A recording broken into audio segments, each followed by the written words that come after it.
Okay, so it's 3 p.m. now, Manila time. So let's get started while people are dropping in. So good morning, good afternoon, good evening, wherever you're located at and joining us from. So my name is Johanna Siliakos. I work with the Transport Sector Office at the Asian Development Bank, ADB. And it's my pleasure to welcome you to today's webinar, New But Used, the Electric Vehicle Transition and Global Secondhand Car Trade, by Matteo Craglia and Andreas Kopf. So this webinar is organized under the umbrella of the e-mobility support and investment platform for Asia and the Pacific. This is a platform that aims to build capacity and support the scale-up of financing of e-mobility initiatives. The platform is operated by ADB, and it's financed by the Global Environment Facility, the GEF, and supported by UNEP. Next slide, please, Christina. Thank you. So if you would like to join our e-mobility community under this platform, in order to stay up to date on our activities, please fill in the assessment survey where you can leave us your contact details in case you have not done so already. You can see the QR code on the screen now, and we will also be sharing a link to the survey in the chat as well. Next slide, please. Thanks. As part of this webinar series under the e-mobility platform, we arrange webinars every 2 weeks. So in our next webinar, taking place in 2 weeks' time, we'll have Mr. Arif Faisal from UNDP to present about EV adoption in Bangladesh, which is a project financed by the GEF and co-implemented by UNDP, highlighting key outcomes, challenges, and lessons learned of the project. So we'll share a registration link to that webinar in the chat as well in a bit. So for now, I'll hand over to Tom Fleming, who is from our implementing partner, Integrated Transport Planning. He'll be moderating today's session. So Tom, over to you. Thanks. Thanks, Joanna, and hello, everybody. So just to begin, I wanted to introduce a few house rules as per usual. So microphones will be muted unless you're invited to speak. And if you have any questions for either of our speakers today, please pop them in the Q&A button at the bottom of your screens, and I will pick them up and put them to Andreas and Matteo during the question and answer session at the end. Next slide, please. Okay, so without further ado, I would like to introduce today's speakers to you. So I'm pleased to welcome Dr. Andreas Kopf and Dr. Matteo Craglia from the International Transport Forum. Andreas is a transport and energy modeler and analyst, and his work focuses on energy technologies in the transport sector, from low carbon fuels to electrification. And Matteo leads ITF's work on energy technologies and the development of the ITF vehicle fleet, energy and CO2 emissions model. So they are both here today to share key insights from their publication, New But Used, the Electric Vehicle Transition and the Global Secondhand Car Trade. So gentlemen, without further ado, I'll hand over to you.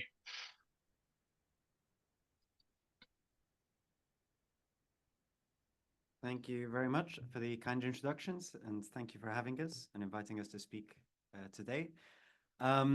So we're very excited to present our latest report to you. Hopefully it will be of interest to lots of people in the audience.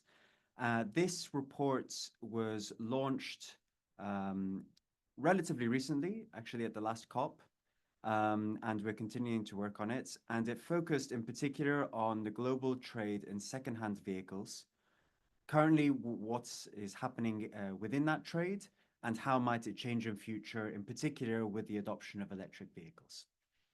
So as part of this work, we started to try and understand how vehicles flow around the world. So there are new vehicles that are produced, and these are new car sales. And typically they form the vehicle car stocks of developed economies and also large automotive manufacturer countries such as India, Brazil, Argentina as well, gets the majority of their cars as new car sales. When these cars are no longer used after the end of their life within these countries, they flow out of the national vehicle fleets. Some of them are then scrapped, while as another portion are then exported to other countries. These other countries are typically emerging economies, many of which are highly dependent on imported used cars for their vehicles. And one of the key statistics we found was that 1/4 of the world's population lives in a country where over half of the cars that's come into the country every year are used imports. So it's a big issue. So what we started to do in this report was collect as much data as we could, partly from our member countries. So we at the International Transport Forum have lots of contacts with statistical ministries in transport ministries. So we started to collect as much information as we could about the flows of used vehicles globally, where they come from and where they go to. And the key point here is that there have currently been three broad groups of used vehicle exporters globally. And these are, I guess, combining Japan and South Korea together, North America, in particular, the USA and Canada, and Western Europe. And these three groupings account for the vast majority of used car exports today. And you can see here in this slide that many of these cars then flow to, for example, sub-Saharan Africa. There's a large flow from Western Europe to Eastern Europe, and also within then Central Asia as well. So we started to try and understand, map out these flows of vehicles. We also started to try and understand what is the quality of these vehicles. So there are many used car exports between different countries. We see quite a few also within Europe. However, within relatively wealthy countries, the age and quality of the vehicles that are exported is relatively high. However, for poorer countries, used car imports into those countries, the cars are often older and of much poorer quality. Many vehicles that are exported are often not considered roadworthy within the exporter countries. And this has very large implications for air pollution, vehicle safety standards. It's really important to make sure that these cars that are exported are safe and won't cause large environmental problems. So we understood that obviously this is a very large issue today. And we thought we'd also share some insights also then about what's happening within the Asian context. We looked also at what are some of the used import shares of vehicles within some Asian countries as well. You can see here some examples on screen of Mongolia is one example that imports a lot of vehicles from from Japan. And you can see in this figure that's the share of imports from Japan has been increasing a lot over the past few years. And currently Mongolia imports the vast majority of their cars as used imports from Japan. But there are also many other countries within Central Asia that also have very high shares of used imports as well. We then also wanted to understand how might these change in future. And one of our big key findings is that China is set to play a very significant role in used vehicle exports in the near future. As I mentioned at the start, currently there have been these traditional exporter groups of North America and Europe and OECD Asian countries that have counted for the majority of used car exports. However, in future, China, we expect, could equal this total number of vehicles that are exported globally every year. And this is in particular because Until 2019, used vehicle exports were actually banned in China. They weren't allowed. However, that ban has now been lifted. So after 2019, we have seen that exports of used vehicles from China have started to increase rapidly. And we expect that this will continue to be the case, particularly as many vehicles in China start to reach the end of their life. Particularly also in China, we're seeing large pushes towards vehicle electrification, and that then could lead to export of unwanted internal combustion engine vehicles. I'll now pass over to Andreas, who'll talk to you then about the electric vehicle transition as well. Thank you very much. So I guess the very first part was to map out what the current situation is. The second part, how this potentially may change in the future. And then I guess the third part to hook onto it is how that may actually change with the electrification. And so we started to have a look on one of the countries which is supposed to be the front runners of e-mobility is Norway. And so we had a look at what their national registrations, which is basically the national stock, the fleets that are running on streets of Norway, how that evolved over time.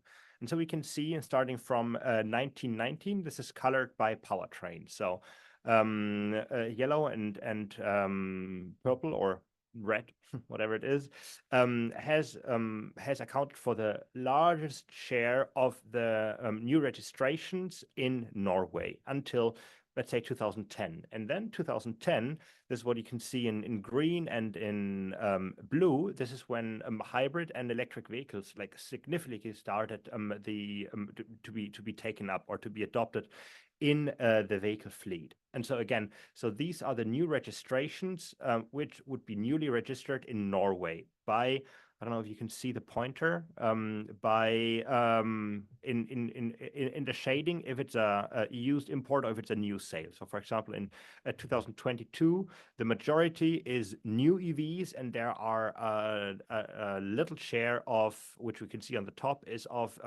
used imports that are electric vehicles as well. And so I guess this is to see how the stock evolved, and then in parallel we had a look how the exports from Norway evolved over time.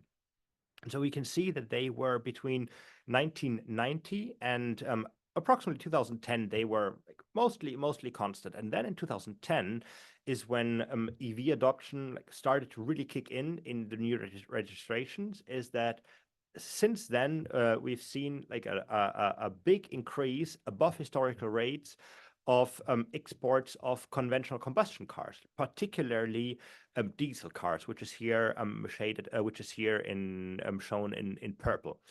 And because nobody wants to be in Norway, then wants to be the last man standing using like dirty or old combustion cars. And so so there we see a risk of that emerging economies are being flooded with unwanted internal combustion engine cars if we continue as we have been doing, adopting cars and exporting them business as usual in the last couple of years. And so and then I guess the second part is how the EV adoption may evolve in emerging economies. And so we have tried to understand what is the probability that an electric car that has been running. We've seen that earlier on Norway, that is then being exported after it had its first life in Norway. And we think that the probability, or it's less likely that an EV can be exported to emerging economies because there's a potential oversupply of cars, and there's also a lack of charging, particularly charging infrastructure in emerging economies, which also then leads to decreased demand. Because why would you like to excuse me, why would you like to buy or import an electric car if the charging infrastructure is not greatly developed?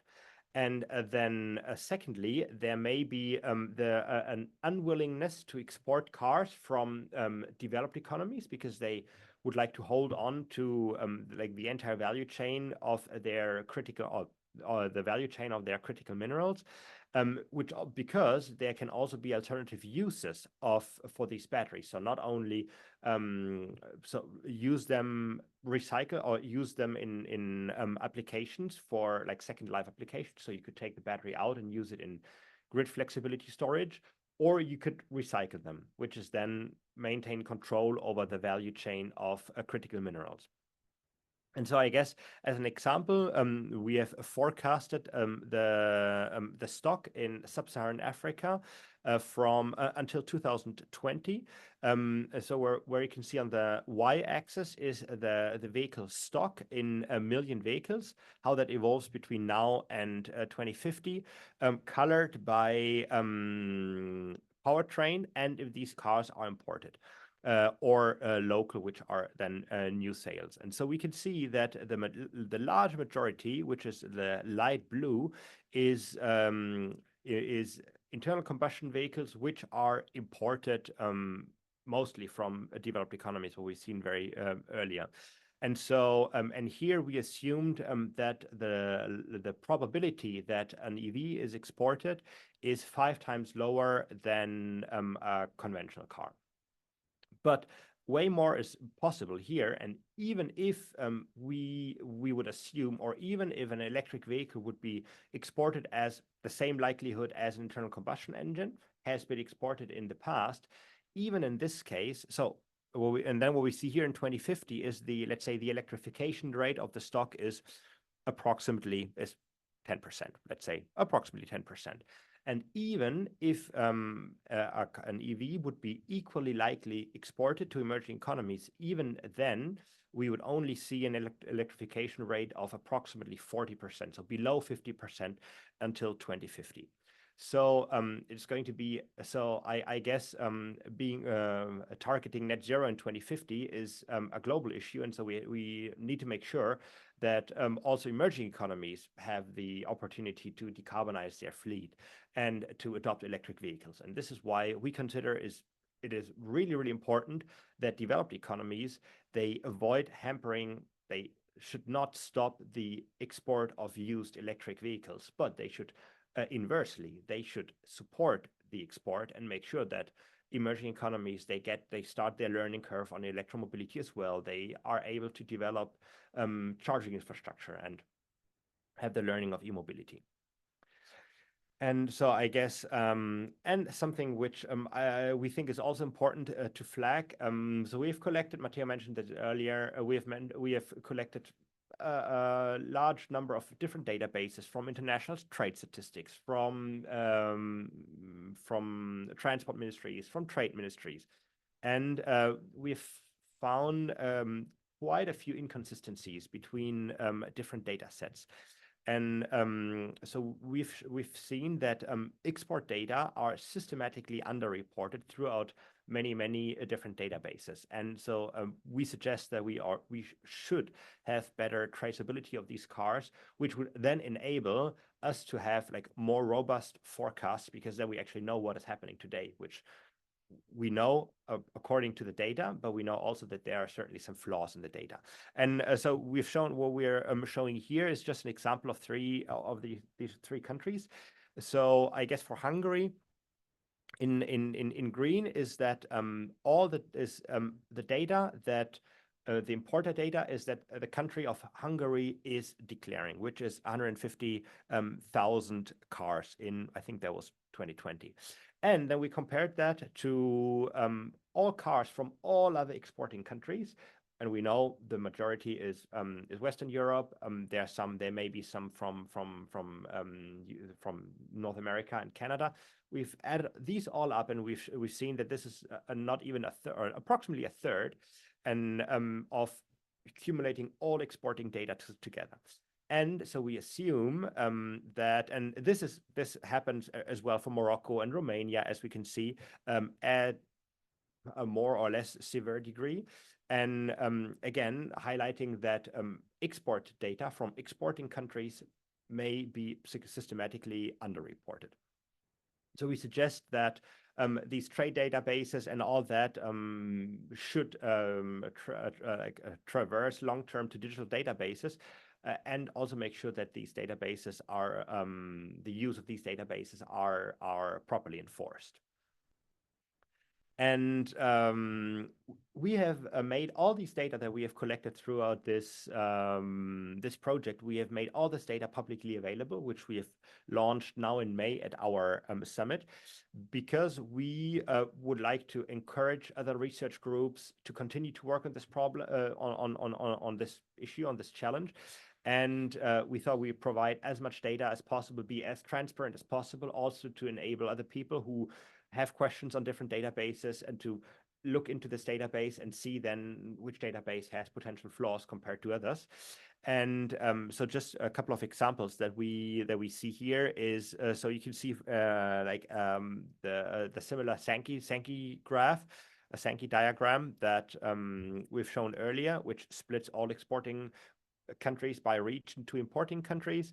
We have also on the next we have a comparison how basically historical data, how this data has changed over time. And so we can see on the bottom is the value of these exported cars by region, for example, from in US dollar, how these values have changed. And then on the top also is like particularly from the United States, how these values have, like average values have decreased over time. And then on the bottom is that split up by importing countries. And so I guess that that leaves us to conclude with some policy recommendations. And so we've seen that many cars that are currently exported to emerging economies, they are in very, very poor condition, that emerging economies historically, or that rather poor countries, they receive really bad quality cars, they receive the bottom of the barrel, and we need to ensure that used cars, that standards for used car exports, they meet standard roadworthiness criteria, emission performances, which we've seen is currently not the case. And then track the trade. We need to improve the traceability of used vehicles, because we have seen that there are many flaws in databases, and some car exports may be significantly underreported, which is a huge challenge, because that this is really hard to understand what is the global scale of this problem, and that will make it even harder to understand how this may evolve in the long term. And then lastly, the entire world needs to decarbonize, and not only developed economies, which includes that emerging economies, they decarbonize their fleet, which, since they rely heavily, we've seen that also earlier for the Asian continents, they rely heavily on imports. That means that these countries will not be able to decarbonize unless the cars that they are importing from historically developed economies are electric as well. And so developed economies, they have to make sure that they start exporting used electric vehicles to emerging economies. So this was a brief outline, some of the key findings from our report. We invite you to have a look at this report, which you can do if you scan the QR code or click on the link, which we'll share later in the chat, or share with, I believe the slides are being shared. And then we are also we think that this is a very interesting and a hugely important topic. And so we would like to follow up with this work. And so some of these objectives that we would like to follow up on is that we've seen passenger cars, an example of, I guess, Mongolia, Kyrgyzstan. They import, again, an example from Asia, they export 95% of their passenger cars. And we know that passenger cars, this is only a part of, like, a subset of the problem, a subset of the fleet. And so we have done earlier a project with the Greek government, and this is data that we have from an Eastern European country, from Greece, which shows the split between new vehicles and used imports for passenger cars, which has increased recently up to approximately 40% for passenger cars. But for trucks, this has been constantly very, very high, up to 90% in recent years or constantly throughout history. And this is the same for light commercial vehicles. This is the same for buses. We know that that public transport heavily relies on buses. And so we would like to extend our analysis to also LCVs and trucks, and then also potentially evaluate what are the impacts of that these, as of now, really bad quality cars are being exported to emerging economies. What is the impact of these import-exports, depending on how you draw the boundary, to greenhouse gas emissions, to local air pollution in emerging economies? What are the health impacts of a car where the exhaust gas after treatment system does not run properly, but is going to operate for an additional 20 years in sub-Saharan Africa? What are the health impacts? And so these are the things we would love to evaluate any further in follow-up work. But we are currently looking for medium-term, long-term funding, short-term project funding to be able to realize this work. I guess this is a brief spoiler, and I guess we are approximately in time. I believe we still have some time left in case you have any questions, and so we're more than happy to take these questions and chat with you on this, we think, super interesting, hugely important topic. And feel free to reach out whenever you have any questions to us or to the organizers of this webinar. And again, thank you very much for the organizers to organize this workshop, which has been very smooth and very, very interesting. Thank you very much. Thank you both so much, Andreas and Matteo, there, for a really enlightening and informative presentation. And I noted with the key stat at the start that 1/4 of the world's population lives in a country where over half of the cars are used imports, which is sort of quite striking in itself as a statistic. And also the fact you mentioned that vehicle export data may be systematically underreported, and the great variation, of course, in the quality of vehicles being exported as well. So no, thank you for sharing the insights with the community today. We have got some questions starting to drop in, and I will encourage those of you who wish to ask a question to continue to post them in the Q&A. Just to kick things off, thinking back to the Sankey diagram you shared on one of your opening slides, and those three sort of clusters of export markets, and I noted that China wasn't yet one of those countries in those three markets, but we know there's significant growth, obviously, in the Chinese EV market.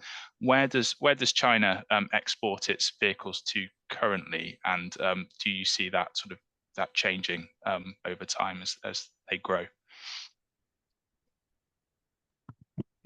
Yes, that's a very good question. So these cars are actually approximately 50% split also by powertrain, and these exports, they vary a little bit by powertrain. So the majority of cars goes to countries that are connected, like have land connection. They go to Mongolia, and the majority of these cars, they are what they refer to new energy vehicles, which are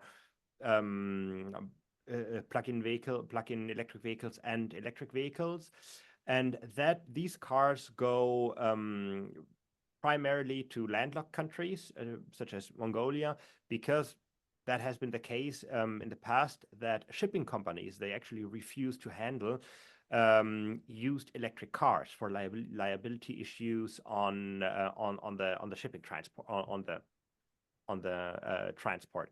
And that means, and equally, and quite a few cars, they are also going to the African continent, which have been still internal combustion engine cars. But this is also increasing, and China is very, very active to engage with these countries and set standards, set charging standards, make sure that there is like a dealer, that there's a good network of dealer, like an after, so there are spare parts available. And this is what they particularly target African countries, because they are targeting to export their cars in the future, both conventional cars and electric cars, to African countries as well, because there's the motorization rates, which is the number of cars per inhabitant are currently really low, and there's a huge demand for cars. So China is actively targeting this market to make sure that they can, in the future, they can export all types of their cars, conventional cars, new energy vehicles, electric vehicles to these regions. Thanks, Andreas. And a question in the chat is, how long is the usual vehicle usage of an EV before it's exported, considering battery life of an EV? If that's something you're able to pick up. Yeah, this is a very interesting question, and the short answer is it depends, and it's changing. We're still at the very start of the electric vehicle transition, and the very first electric vehicles that came to the market, things like a Nissan Leaf and some of these very early models, are only just starting to reach the end of their life now in developed economies, and are only starting to be exported now. But the big challenge is that many of the battery chemistries have changed over time, and the longevity of the battery has improved alongside this. So we expect that newer battery chemistries will last much longer than the very, very early models. And at the moment, it's quite challenging to understand the exact how much longer they will last than a conventional vehicle. We expect the lifetime to be longer than a conventional vehicle for these vehicles with new battery chemistries. A new Tesla sold today, for example, we expect it to last longer.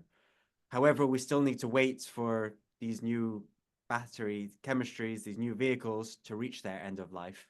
So we still need to wait another 5 to 10 years to get a complete picture of this.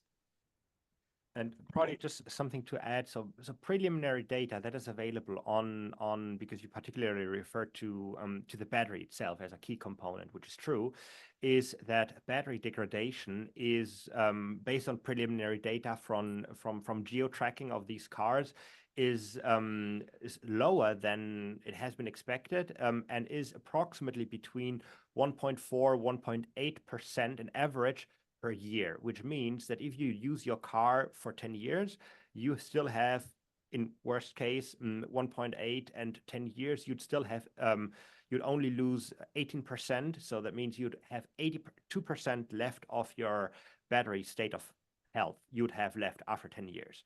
And which still makes it perfectly suitable for daily needs. So this is part of the reason why we believe that electric cars will, in the long term, particularly with new battery chemistries coming in, will last even longer.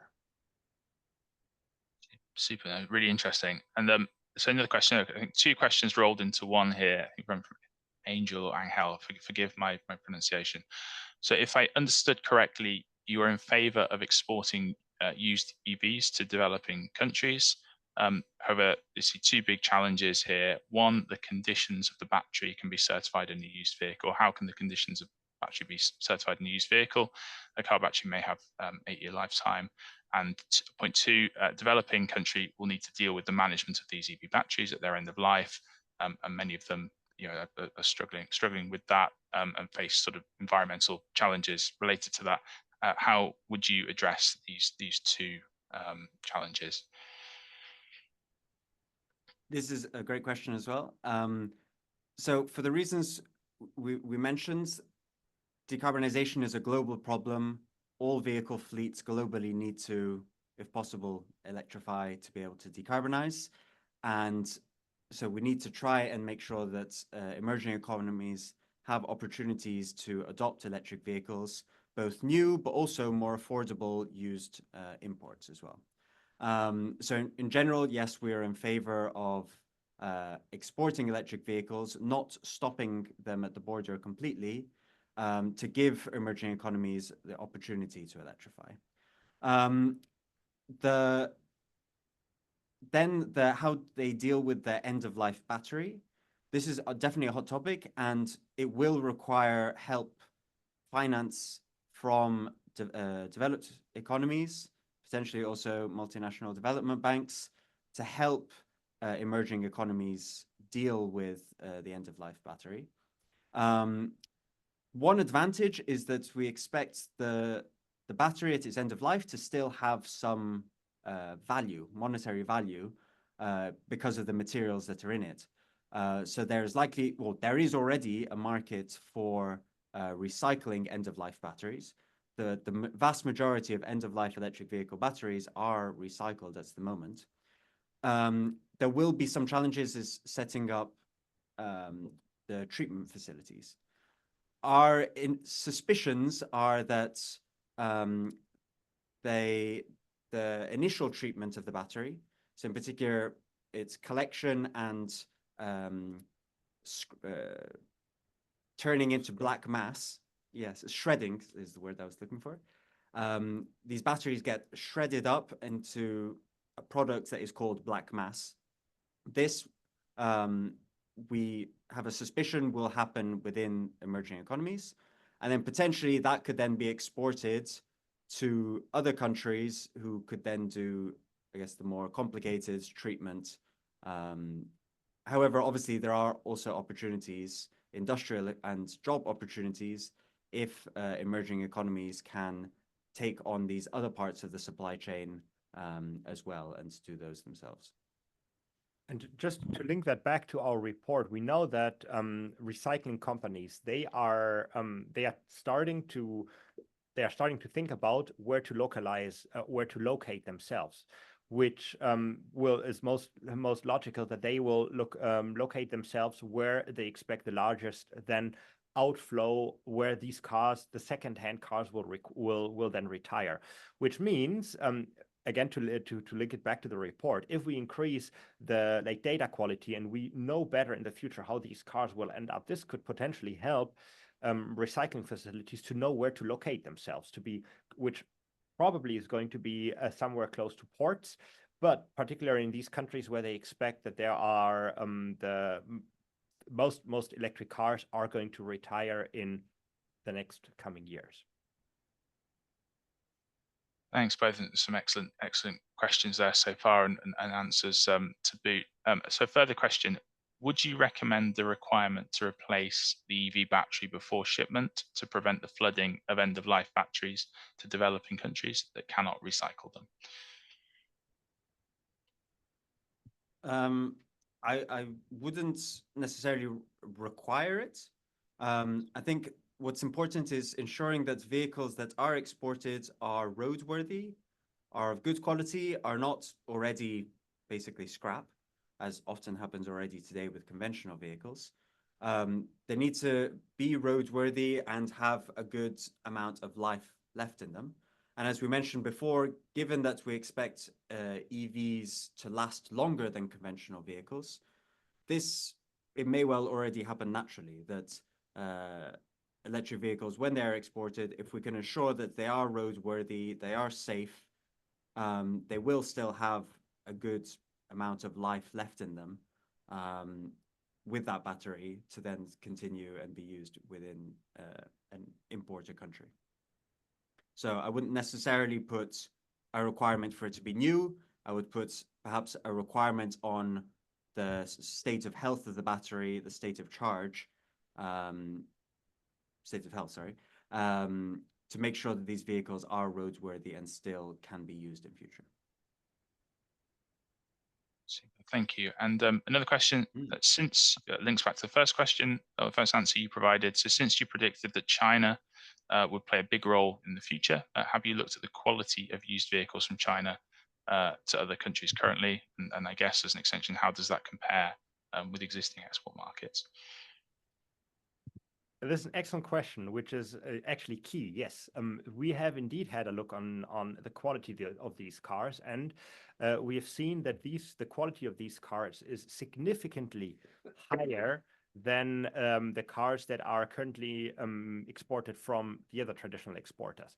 And so there's even, so there was very, very active policy support in setting up these export, let's say, pathways. They set up on the border of next to ports, in provinces. They set up test benches, provided digital databases, and like really actively supported. And they also actively supported that only high quality cars are being exported. We see that in the numbers that the value of these cars are really high, and we also know from from car dealers that they say like literally there should no be distinct scratches on the car. So we're not even talking about degraded technology, but even from the outside, that these cars should be really, they should be nice, they should be good looking, they should be in a very, very high quality, which is part of the efforts of the Chinese government to establish them as a valid car manufacturer, because these cars, they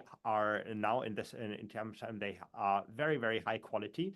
And they are trying to establish that, particularly in emerging economies, that to make everybody understand that Chinese cars now, not only Western Europe and Korean cars, Japanese cars, cars from the United States, but also Chinese cars have very, very high standards, high quality. And one caveat here is that we're still at the initial stage of Chinese used car exports. So there's potentially a motivation to try and make sure that they're high quality at the start to gain market confidence. However, we think still global export regulations are necessary to ensure that vehicles remain good quality into the future as this market matures, and from all regions, of course. Thank you both. And yeah, I think we've got one final question at the moment. So if there are any thoughts in people's minds, please put them in the Q&A.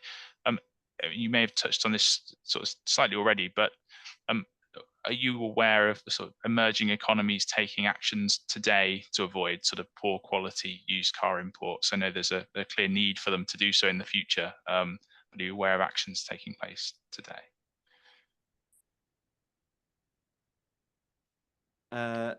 Thanks for that question. So there are indeed increased efforts and an awareness in many emerging economies that if government action is not taken actively now, there's a risk of having a big, large wave of unwanted internal combustion engine vehicles coming from developed economies with the electric vehicle transition.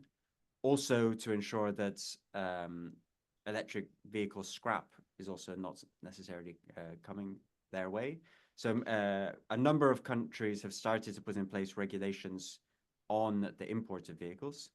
One of the most notable examples is Ethiopia, which has banned the import of used internal combustion engine vehicles completely.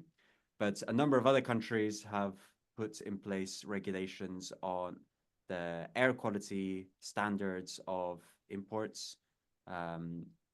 For example, ECOWAS, Western African Association, put in place a Euro 4 standards to stop any vehicles that are lower quality than Euro 4 being imported. So we're seeing increased efforts on this topic happening in many countries, but obviously more is needed. Thank you, gentlemen. And I think that concludes all of the questions that have come into us through the Q&A. I think we have run perfectly to time as well. So thank you both for that. It's always a pleasure for us as hosts when that happens. So thank you so much.